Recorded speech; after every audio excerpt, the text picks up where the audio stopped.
inabilities to speak properly from Srimad Bhagavatam, and would like to please request support from all the devotees and Vaishnavas that we can have a live and interactive Sangha. If any devotees at any time feel a impetus or inspiration to ask a question or to share a realization or reflection, please do so.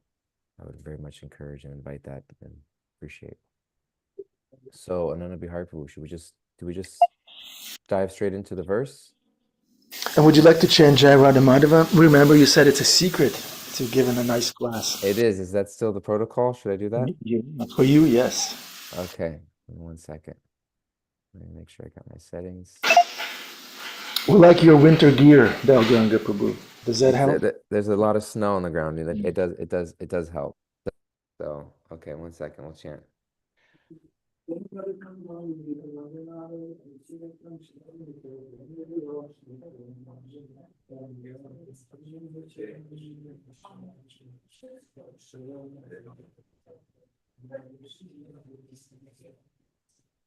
Can you hear me okay, Nanda Bihar Prabhu?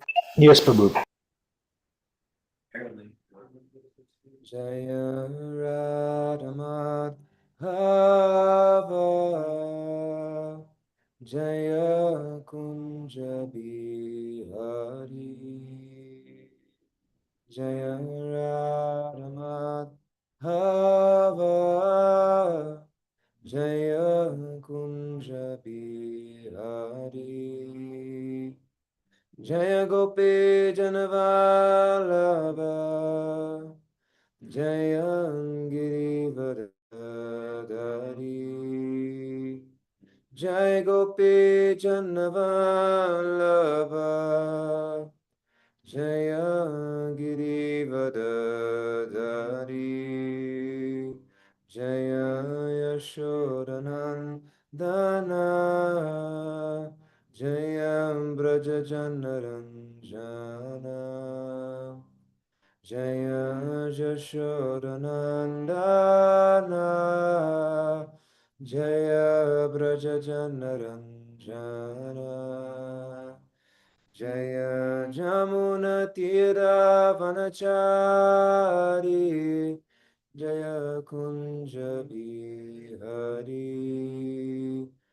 Jaya Jamuna Tira Vanachari Jaya Kunja Bihari Jaya Radha Madhava Jaya Kunja Bihari Jaya Radha Madhava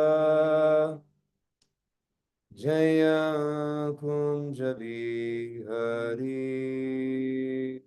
Hare Krishna Hare Krishna Krishna Krishna Hare Hare Hare Rama Hare Rama Rama Rama Hare Hare Hare Krishna Hare Krishna Krishna Krishna Hare Hare Hare Rama Hare Rama Rama Rama Hare Hare.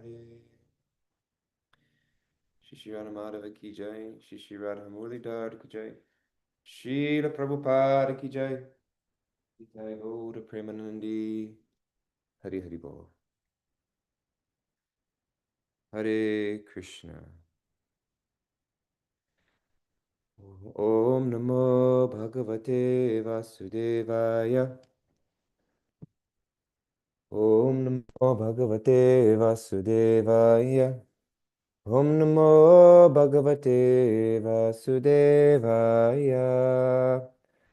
So, we are reading from Srimad Bhagavatam, Canto 11, Chapter 3, Verse 47. So I will share my screen so we can see this verse together. This is the correct verse, I pray. If it's not, correct me. Anything else needs to be corrected, please do so. I'll just chant.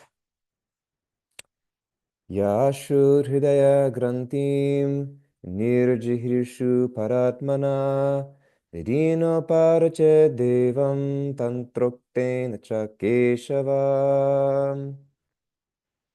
Translation and purport by the loving disciples of His Divine Grace, Srila A.C. Bhaktivedanta Swami, Srila Prabhupada, Vijay.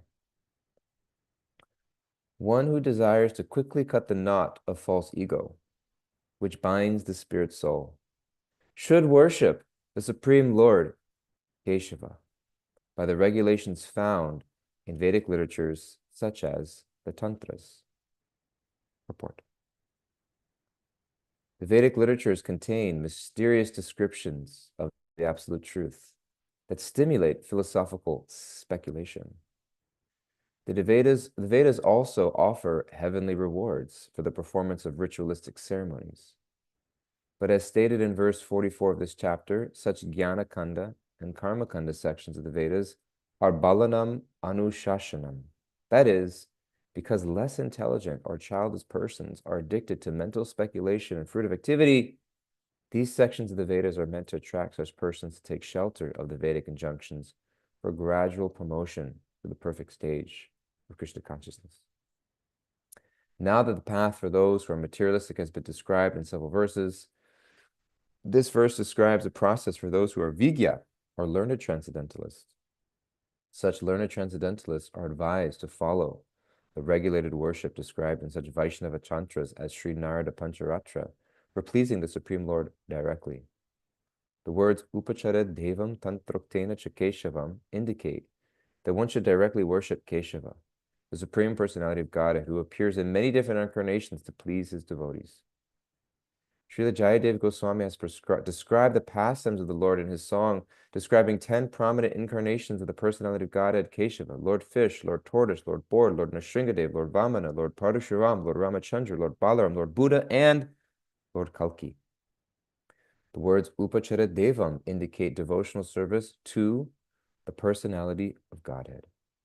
And therefore the word Tantroktena, or injunctions of the Tantras, should be understood to indicate Vaishnava Tantras, such as Sri Narada Pancharatra, which give explicit and detailed instructions for worshipping Keshava.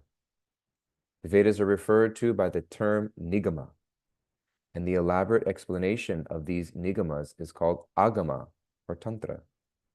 When the transcendental living entity becomes perturbed by the obnoxious harassment of material bodily dualities, he becomes eager to hear from the Vedas about his transcendental situation.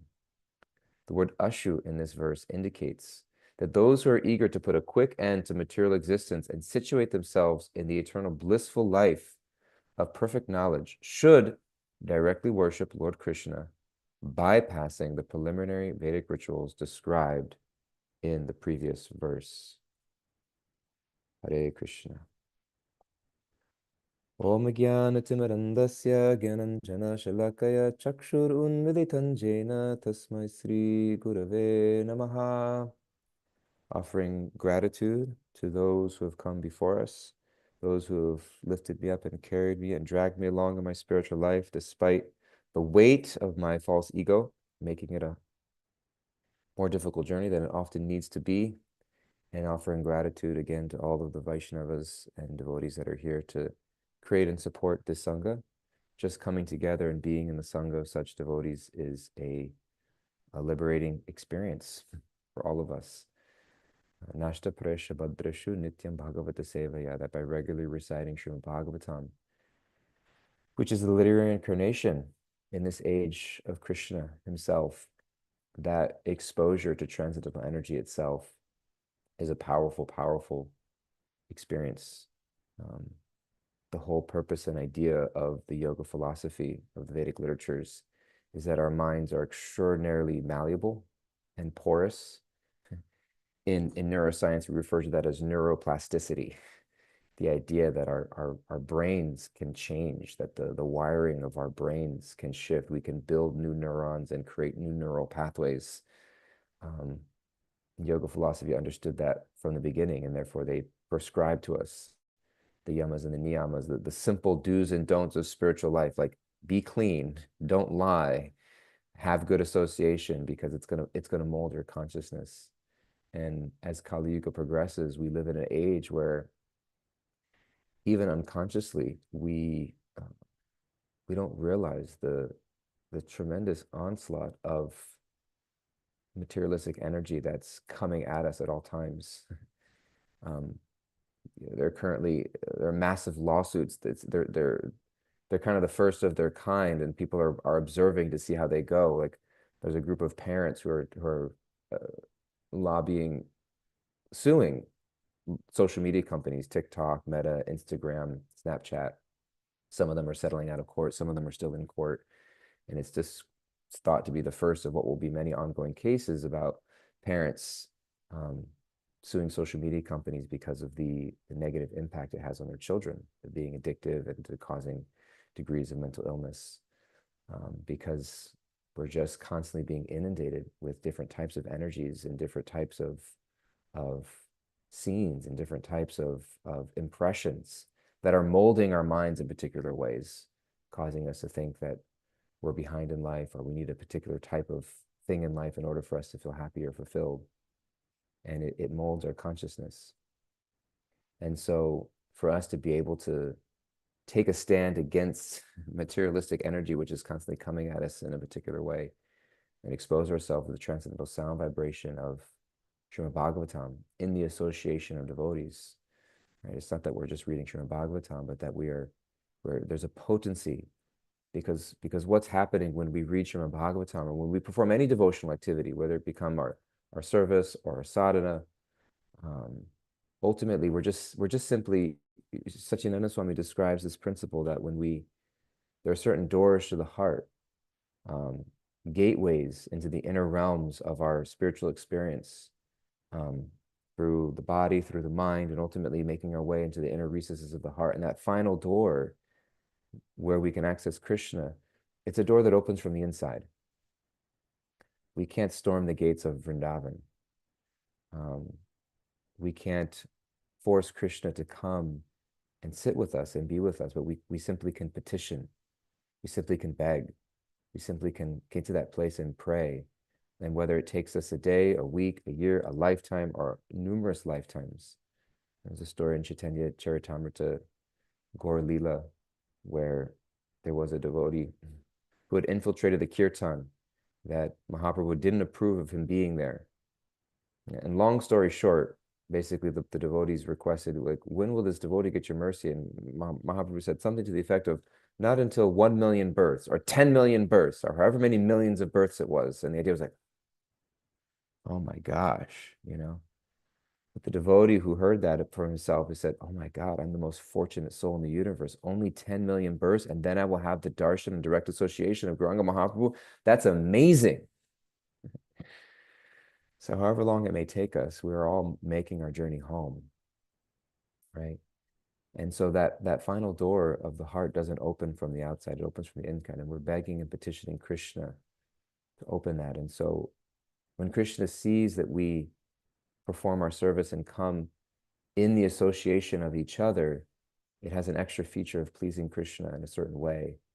And that's why it's so important for us as devotees to be able to find ways to serve together, to love each other. That's why Srila Prabhupada's final instruction was, you can show your love for me by how you treat each other. Because he knew that it wasn't just, we'll be more effective that way, and many hands make light work. It wasn't some material strategy that the health of an organization rests on how people get along. It was a spiritual principle that when devotees overlook external differences, and not tolerating abuses, not neglecting our natures, and understanding where we fit into societies and how we best serve, and the types of boundaries we may need to have in certain environments, but ultimately being able to find a way for devotees to love and serve each other. Krishna unlocks a particular type of mercy, and then all of a sudden realizations open up to us. So now we're reading Bhagavatam, and in some ways, one of my favorite quotes, there was a British a thought leader who mentioned once that people need to be reminded much more often than they need to be instructed. Right. So when we read Srimad Bhagavatam, it's not that we're going to hear, it's not that we're going to have this big reveal, like, oh my God, Krishna is the Supreme Personality of Godhead. I didn't know that. It's not that we're going to hear like the material world is an illusion. Oh my God, I didn't know that. It's not going to, you know, sadhana sanga and seva, like, oh my gosh, like I'm hearing that for the first time. It may feel like we're hearing it for the first time if there's a fresh realization in the heart. So when we read, when we study, when we chant, when we serve, we're begging for realization. We're begging for that realization that something that we may have read or heard or seen 100 times before may feel like it's touching our heart for the first time. And that's a gift. And that's a gift that we can't necessarily always give ourselves, but that we are given by the grace of devotees. And again and again and again, when we read Srimad Bhagavatam, we hear those gifts, whether it's Narada Muni having the gifts from the Bhakti Vedantas, even Prahlad Maharaj hearing in the womb the gift of his mother's devotion and the talks of Narada Muni. Again and again, you find these gifts of devotees and grace that come upon great souls. And so the more advanced that we become, if we have the opportunity to advance our spiritual life, what you observe in advanced souls is the more grateful and humble they become, because they recognize the product of grace that we are in order to advance in life. So, all that to say, I'm grateful for the opportunity to be here with you all, and all of you are doing a tremendous service for me to allow me to be in your Sangha, and for each other every day that you're here. And for those who are facilitating this class, you're doing a great service by providing the opportunity for people to come and have an opportunity to expose their consciousness to transcendental sound vibration, to associate with Krishna in the association of devotees, so that some of that grace can shine down on the soul. Chetodharpana Marjanam, that holy name, that divine sound vibration can shine like on the Windex of the heart and open up some beautiful realization. Shreya Karava Chandrika Vitaranam, that it can open the lotus flower of the heart. And as we move into our specific verse of today, this, of course, the first thing that strikes me is the opening phrase of one who desires to quickly cut the knot of false ego. It's important to understand our desire. And one of the things that happens as we come to spiritual life, if we're sincere, is that Krishna will expose our desires. In the Bhagavad Gita, Krishna describes various people who come to Krishna for different reasons. Anybody know those reasons? Want to shout out, list off the 4 reasons in Sanskrit, or in English, the 4 reasons of why devotees turn to spiritual life? Krishna lists in the 7th chapter of Bhagavad Gita.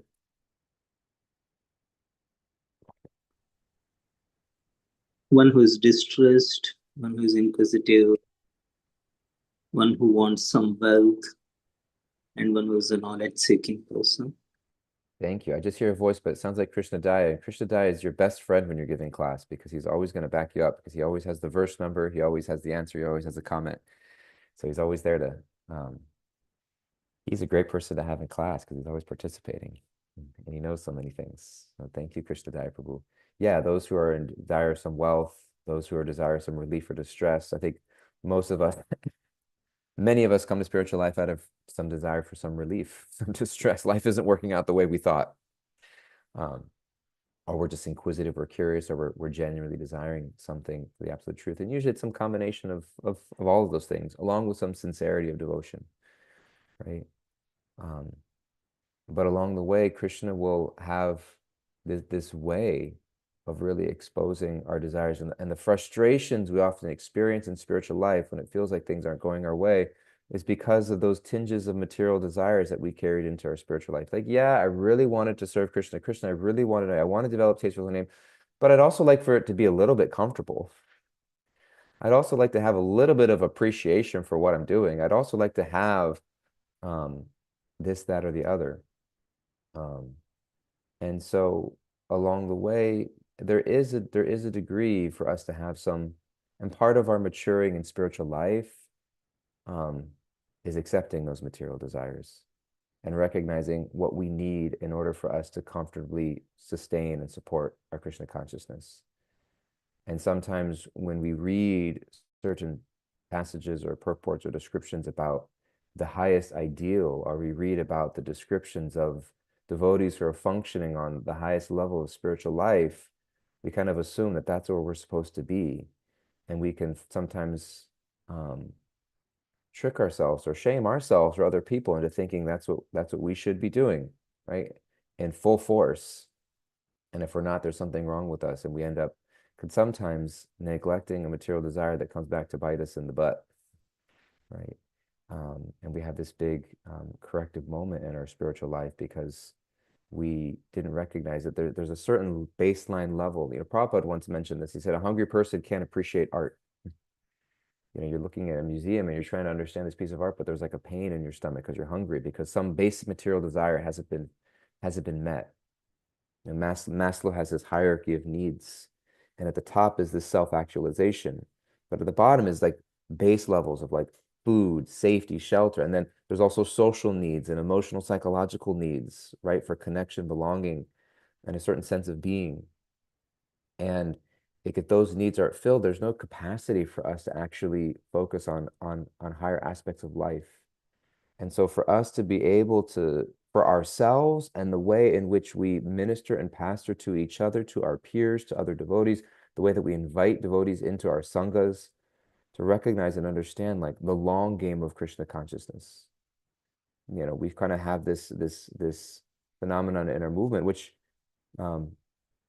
like in many ways, unfortunately, sometimes in spiritual life, like initiation, sometimes becomes the goal of spiritual life, right?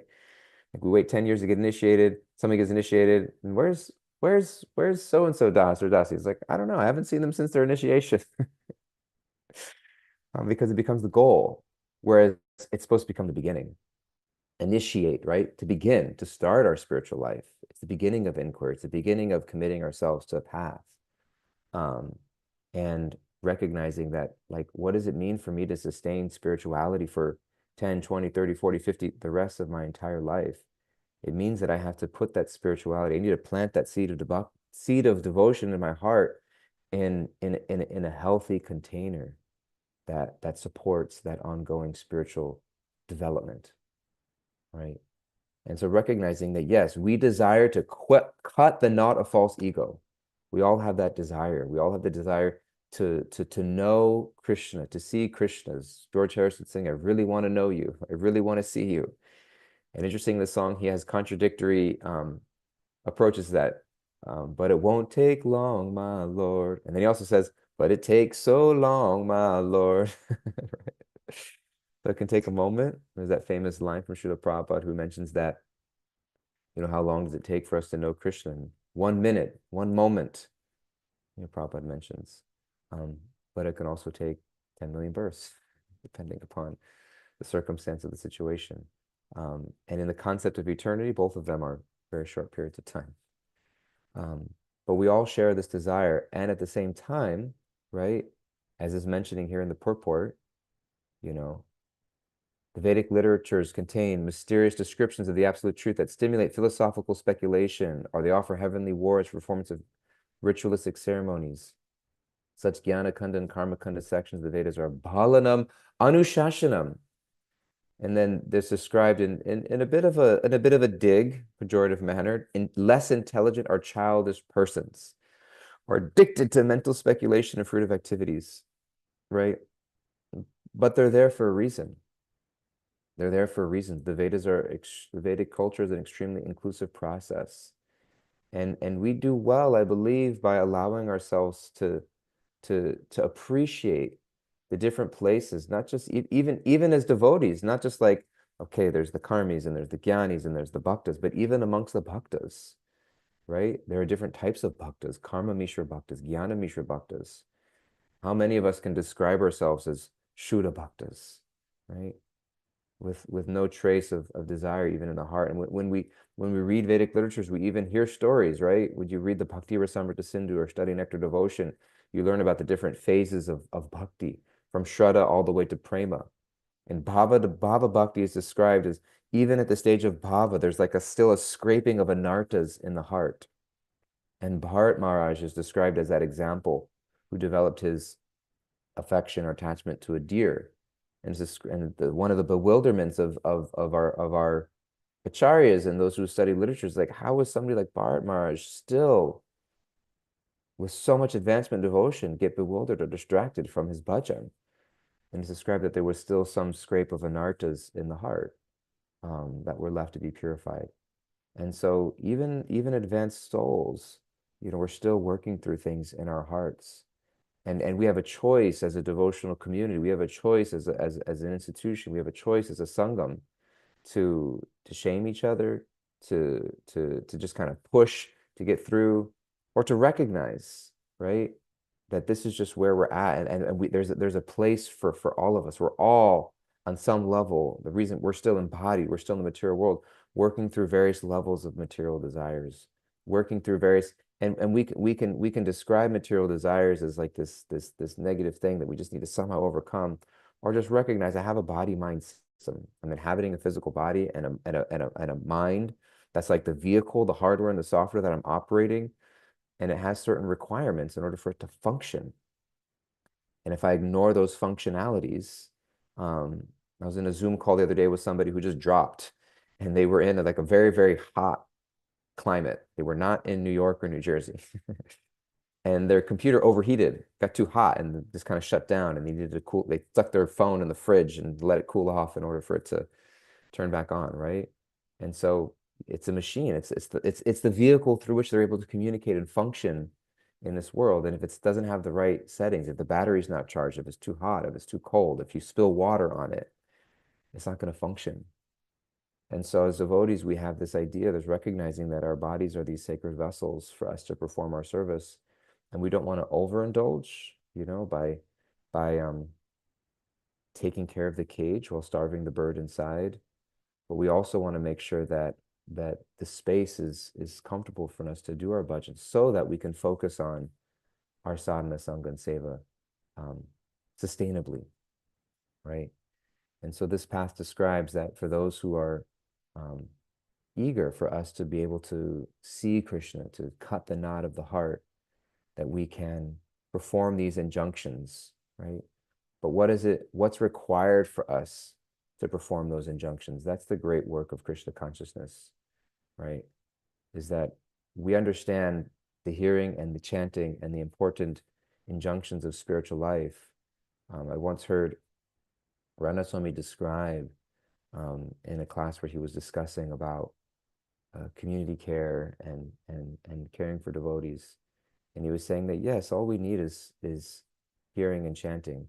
But unless there's a culture, unless there's an environment to sustain and support that devotee's life, it will be difficult, if not impossible, for them to sustain their vows and principles of chanting over the course of time.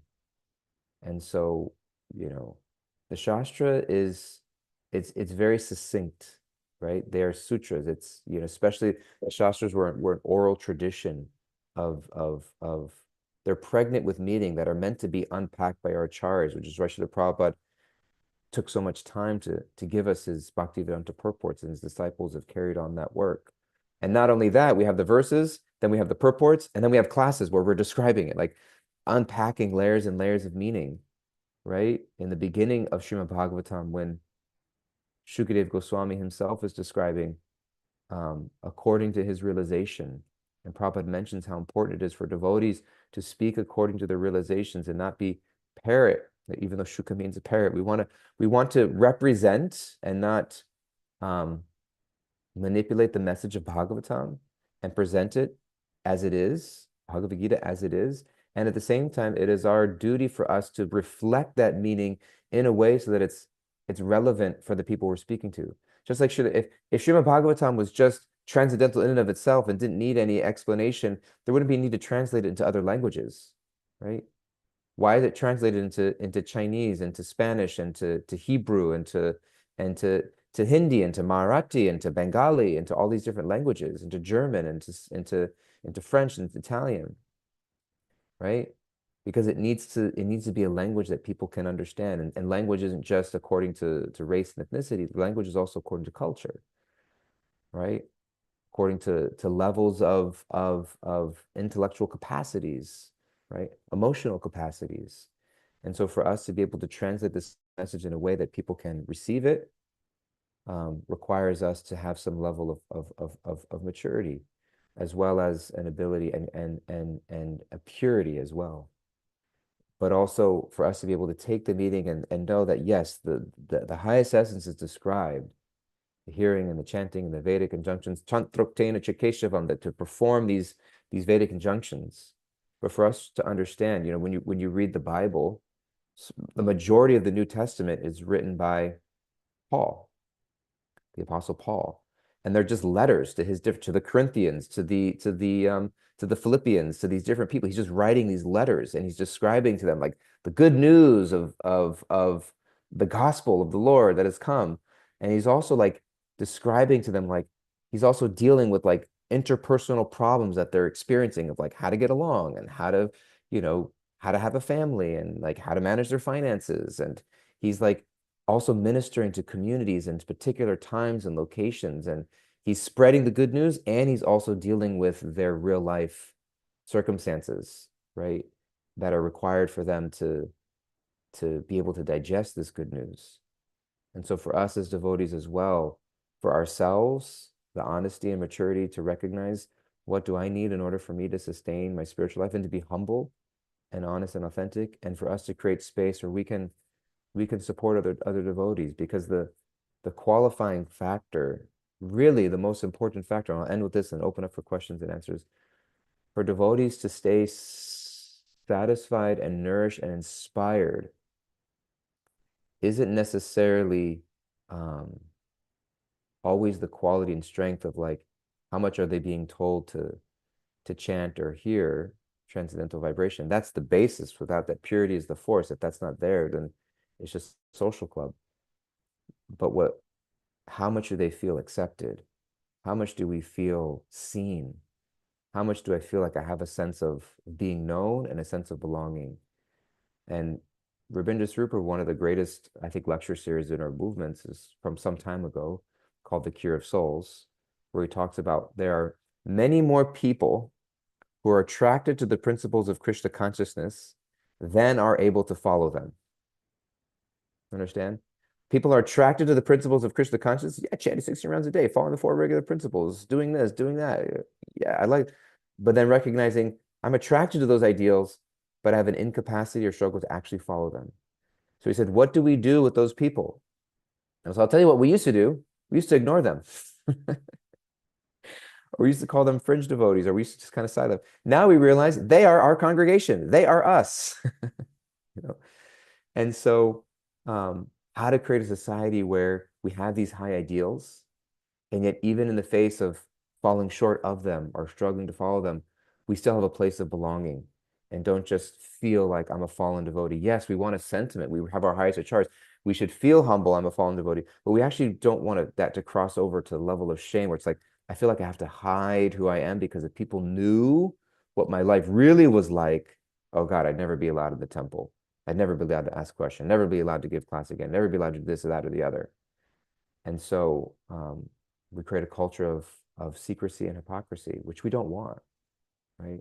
We want a culture of authenticity, of acceptance, of belonging, come as you are.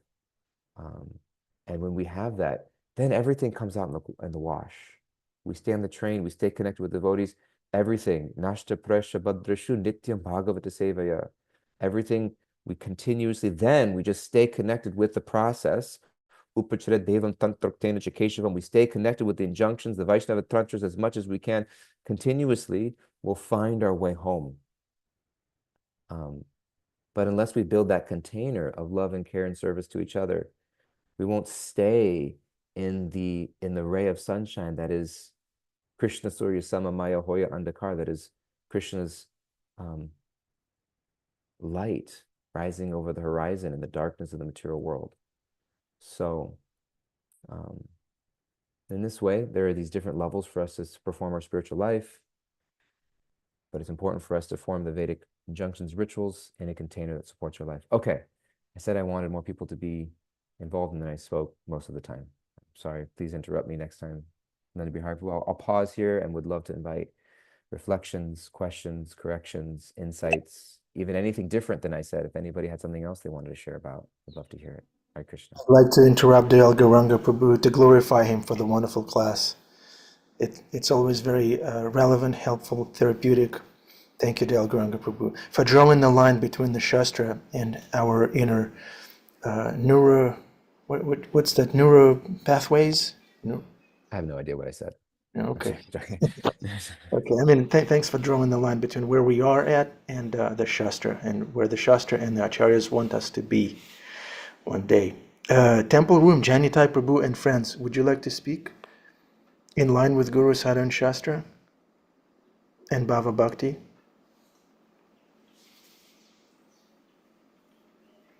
Oh, she's in the Guru category. Yeah. Hare Krishna. I'd rather neuroplasticity. I was going to say. Um, I'd rather speak outside of the lines of Guru Sadhu and Shastra. If you don't mind. Just kidding. Great class, Dayal Gauranga Prabhu. Thank you. Always deeply meditative, and from the moment you start to speak, it just takes us on a journey. I guess if I had a question, it was on the last point, that finding the balance between quote unquote aspiring to or achieving the ideals of Krishna consciousness and spiritual life, and maybe being stuck at a place where we're just at. And does it ever come to fruition, or how long does it take, or is it, could you just expand on that? Good question. Like, how long does it take? The timeline is we don't know that, but it can. It's sometimes the waiting for Krishna's grace can be hard if we feel like we've been struggling in the material world for a long time. But the love and grace and connections of devotees makes it easier and more tolerable. And so I think for me, the lean is just towards grace and connection and love amongst devotees and understanding, and prayer, and eventually Krishna, will step into our lives in a way that we need. Yeah, I'm not sure if I'm fully getting your question, or if I'm speaking to your question.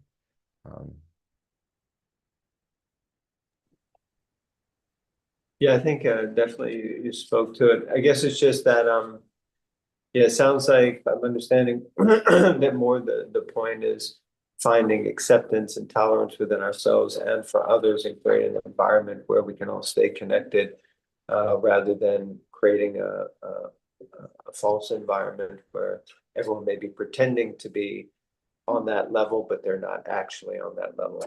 And as far as how long it might take for us personally to get to that level, it's a matter of mercy, and we just have to carry on until maybe one day we get to that level. Yeah, like Ravindra Swami makes the point in his seminar that oftentimes the pain we experience if we're struggling in spiritual life in a particular way, or we're falling short of a particular principle, like, because again, this whole verse in purport about following the injunctions of Vedic tantras in spiritual life in order to progress and come closer to Krishna. And so oftentimes the pain of our struggles isn't so much the pain of the struggle itself. It's the fear, the worry, or doubt of what it says about me as a devotee and my place in the society as a result of that. Like, I'm a bad devotee, or I don't belong because I'm fallen a particular way, or I feel like I've sinned in such a way that disqualifies me from the mercy or belonging in the association of devotees. And so there's like the act of the struggle itself, and then the shame and the guilt of the struggle that adds on top of it, that makes it that much more unbearable. And the struggle is something that only we can work out with Krishna, but the shame and the guilt is something that we as a society can do something about with each other. And it is a fine line, because it doesn't just come complacency. It doesn't just become like nothing matters, like, oh yeah, you're it's not that nothing matters. We want to encourage each other, but we want to also recognize that what we're doing is hard. Being devotees is not an easy thing, especially being devotees in New York City, or in the material world, in material bodies, in 2026, in Kali Yuga. It's like we're doing something really, really hard that most people don't try to do. And even in what to speak of being God-centered and devoted and spiritual is hard. What to speak of being like aspiring Vaishnavas, like what spiritual tradition you just, some traditions, it's like, just come to church on Sunday. Like, that's what it means to be a devotee and believe. It's like we have very high standards of like diet and lifestyle and principles of of of behaviors and like significant meditative practice. Like if somebody says, I meditate for 10 minutes a day, you're like, dang, that's a really serious person. Like I chant japa for 2 hours every single day for the rest of my life. It's like, damn, so to maintain those standards for a whole life, it's a big deal. So it's just a recognition that what we're doing is a big deal. It's hard. And most of us take these vows when we're 18 or 23 or 24, and we've got another 60 years of our life left. And so just to recognize like, oh, wow, it's a long journey and we're going to stumble. And at the same time, how do we minimize the guilt, the shame, or the insecurity that sometimes is the tipping point that causes us to give up completely or send us away? Wow, great question, Janitai Prabhu. Great answer, Dayal Gauranga Prabhu. Devaki Preeti is raising her hand. Thank you so much for what you just shared. I was discussing that point with a few devotees yesterday, and I'm just so happy to hear it again, and just that encouragement that it is hard, but that we can all support each other so that we can stay uplifted and persevere. That was really helpful to hear from you this morning. Thank you so much. Thank you, David Capriti, for being here. Dayal Gauranga Prabhu, what are some lines that we can maybe use to give somebody feedback or seek feedback? Because, sometimes we may need a slap. Sometimes it helps. Call me anytime and I'll be hard for I can give you a slap. I'm joking. I'm joking. No, man, that's the rule. I mean, you could call me anytime. I could use a slap from you. Okay, Yeah. good to know. Good to know. I mean, that's that. I mean, if you're looking for a slap in the Hare Krishna movement, I don't think it's a really difficult to find. I don't think you have to go very far. There's plenty of people that are probably eager to help you with that one. Um, Vaisheshika Prabhu has his favorite line, "I live to be corrected," right? And so I think the most important thing is to find the devotees that you feel, they say that never take criticism from somebody you wouldn't take advice from. And so, finding the devotees and people that I think there are plenty of opinions that float around unsolicited in our world, in devotional circles and in material circles, right? Anybody with an email address can have a social media account and give their opinion about something. But, whose opinions, I think the first question is whose opinions in my life really matter? And finding those devotees and then building up a relationship to be able to regularly, like, is there something I'm not seeing about myself that I need to focus on? Thank you. Hare Krishna. Thank you, Dayal Gauranga Prabhu. Darshan time, dear devotees. Please turn on your cameras if possible.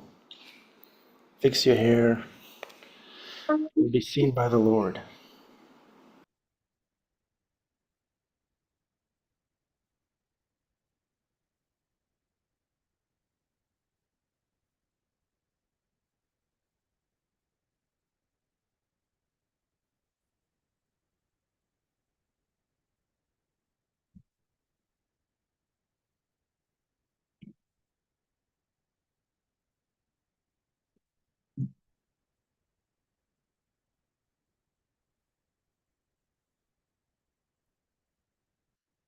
Jai Shri Ram Murli Guru Chandra Bhagavan Ki Jai.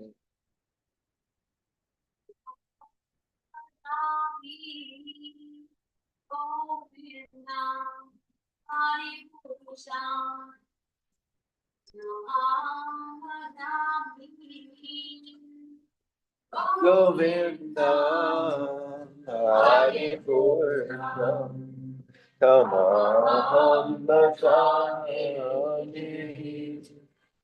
Venam Kwantam Aravindanaya Tacham Mahavatam Sanasitam Purasunaram Anarpakoti Kamariya Isheshobhava Hari Krishna, Nami, Govinda, Hari Krishna, Nami, Govinda, Hari Krishna,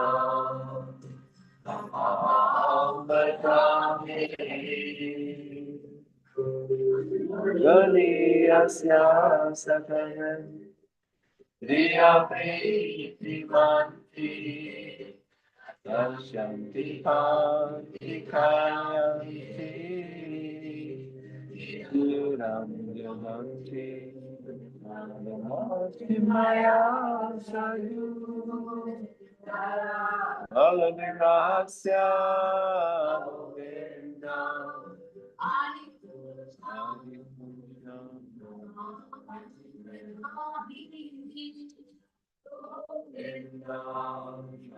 Krishna, Rama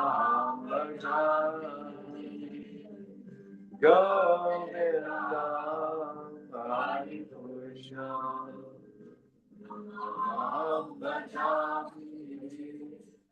Govinda, Hari Krishna,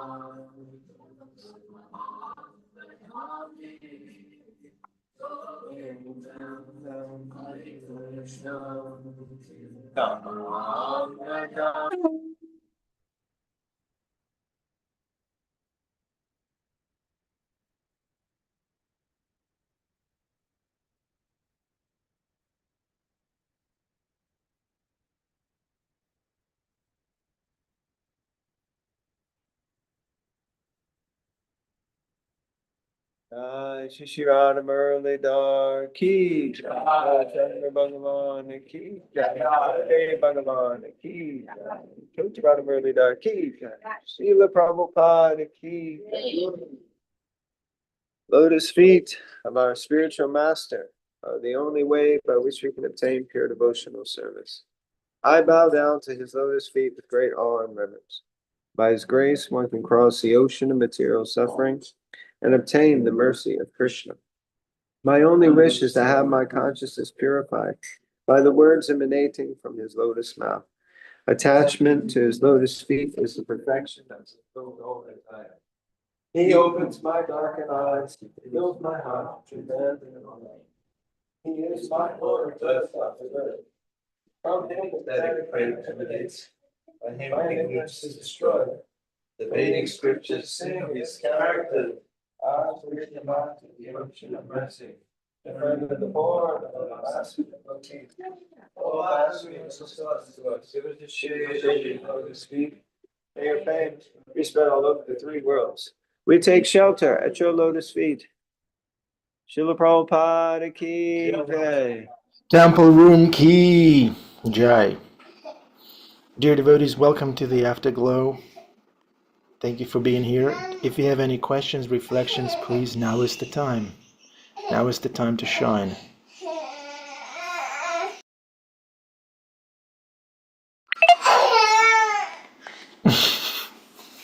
I'm sorry about the background noise. Any questions, corrections, angles of vision, voice cracks? Nope. Okay. Annabelle, Isaiah, Sage, Sky. What are your realizations? Annabelle, you have any takeaways? Isaiah's mind is going blank, I can tell.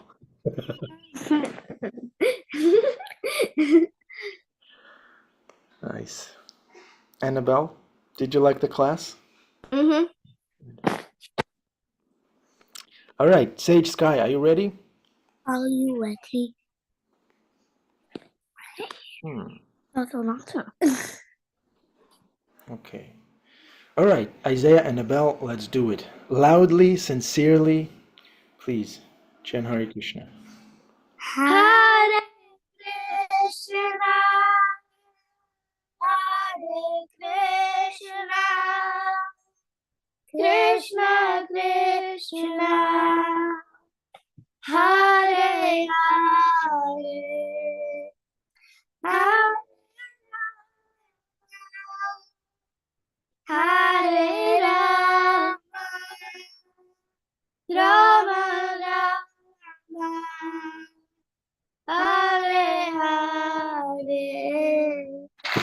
Thank you very much for chanting Hare Krishna. Annabelle and Isaiah, you're the best.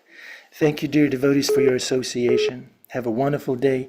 If you want to give me a slap, you know where to find me. Every day on Zoom, please. I live to be corrected. Thank you. Thank you. Hare Krishna.